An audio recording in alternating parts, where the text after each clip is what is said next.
Ben Kentish. So, nearly a week of riots, looting, larceny on a grand scale taking place in many American cities. There's no doubt that initially the protests that we saw were well intended, but they appear perhaps to have been hijacked by some very, very bad people. There's been pressure on the president over the course of the last few days to appear in front of the cameras. He did last night at midnight our time. This is what he had to say. For George and his family, justice will be served. He will not have died in vain. But we cannot allow the righteous cries and peaceful protesters to be drowned out by an angry mob. I am your president of law and order and an ally of all peaceful protesters. But in recent days, our nation has been gripped by professional anarchists, violent mobs, arsonists, looters, criminals, rioters. I am taking immediate presidential action to stop the violence and restore security and safety in America.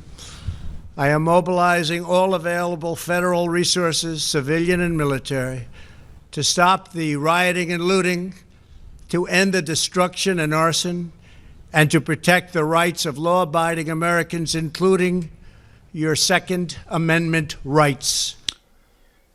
Well, that was Donald Trump. It's a strong response. Yes, people have a right to free speech. They have a right to protest, but not a right to burn the place down. And what he's saying is that if governors of states, and governors have great power because the National Guard in those states are under the control of governors, not of the president, if they don't do the job, he's saying, I'll do the job with the National Army.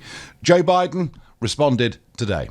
From the doorstep of the People's House, the White House, using tear gas and flash grenades in order to stage a photo op. We can be forgiven for believing the president is more interested in power than in principle. So that was Biden responding. And after Trump had given that speech, there was an extraordinary scene where he walked across the square, Lafayette Square, and went and stood outside a church and held up a Bible, a church that had had a fire in it the night before. And some criticism that protesters had been cleared out of the way for the president to do it. All very dramatic stuff. Now, to get an opinion on this and to sort of get some sense of how widespread this is, I spoke before the programme started to Sean McCreish, reporter for the Washington, D.C. bureau of the New York Times. He's been in D.C. over the last few days reporting, and I just asked him, what were the scenes? Yeah, I've been here covering it for the Times Saturday, Sunday, and last night. Yesterday was Monday. And it's definitely been unlike anything I've seen before. It changed a bit yesterday, but it's been extraordinary. And obviously the incident that sparked it, and whilst one shouldn't prejudge anything, I know the policeman is being charged with third-degree murder of George Floyd. But how many American cities has this now affected? I'm not sure of the count at this point, but it's so many of them. Obviously, all the major cities are protesting, rioting day in and day out. Los Angeles, New York, Philadelphia. But it's spread to a lot of smaller ones as well, Louisville, places like that. And D.C. has been a major hub as well. And some pretty serious damage. Oh, yeah, no doubt. The scenes of looting and the things I've seen just firsthand have been, insane. And many of these cities are just tearing themselves apart after dark, which is a real shame because during the day, the protests are all really peaceful and they're huge and they're organized. And, at least I can only speak for Washington, but as the sun sets, you'll see some troublemakers around the edges begin to try to escalate things. And a lot of the protesters will shout them down or try to stomp out the fires and insist on keeping things peaceful.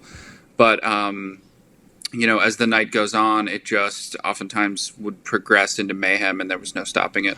And President Trump yesterday pretty much singled out Antifa, sort of saying that they were the chief ringleaders of this. Is there much evidence for that? Are there other groups too? That's just, I try not to be opinionated. I'm just doing straightforward reporting, but I think that's a ridiculous gambit that almost nobody is buying. These are hundreds of thousands of everyday citizens. I've interviewed people on the streets who are school teachers and bus drivers and lawyers and college graduates. Nobody even knows what Antifa is. It's ridiculous. So who is it causing the violence? Because it must be organized to some degree. Well, I think that there are, in every city and in every place, there are people that would take advantage of chaos. I mean, there are bad people everywhere. I think under the cloud cover of mayhem, some people will come to a downtown area and just try to take advantage. I saw on Sunday night, right in front of me, I saw 4 people jump out of a jewelry store, just massive looting. And the next morning I went down there and interviewed the store owner, and he felt that it was his belief that it was gang activity. He said that they were all dressed the same, and that they knew where the safe was, and it seemed way too calculated. So yeah, there are definitely some bad people that are taking advantage of the situation, but the looting is really only one piece of it. And we've had President Trump talking very tough last night, saying, look, if state governors and mayors won't do the job, I will do the job using the US Army. And a response today from Joe Biden. Just run us through those speeches, please. Yeah, sure. So, Friday night, Trump was he was in a bunker in the White House, which is where the presidents go underground during terrorist attacks. And Saturday, he did make a short speech when he was in Florida. But then 48 hours had passed and nobody had heard from him. So advisors were, trying to get him to do a national address. And finally, by last night, he decided to. And I was there in front of the White House as the 7 p.m. curfew approached. And just before a huge presence of Secret Service, police, National Guard came out onto the street, they began tear gassing us, pushing people back pretty aggressively. Just at the same time as he began speaking, he made a speech, about 10 minutes, and then the people were cleared away mostly so that he could walk across the street and take a picture in front of this church here. It's a 204-year-old church that's been attended at least once by every president since James Madison. It's often called the Church of Presidents. And so there's a lot of outrage in the U.S. today over the fact that, peacefully protesting citizens were gassed and pushed along essentially so that he could have a photo op.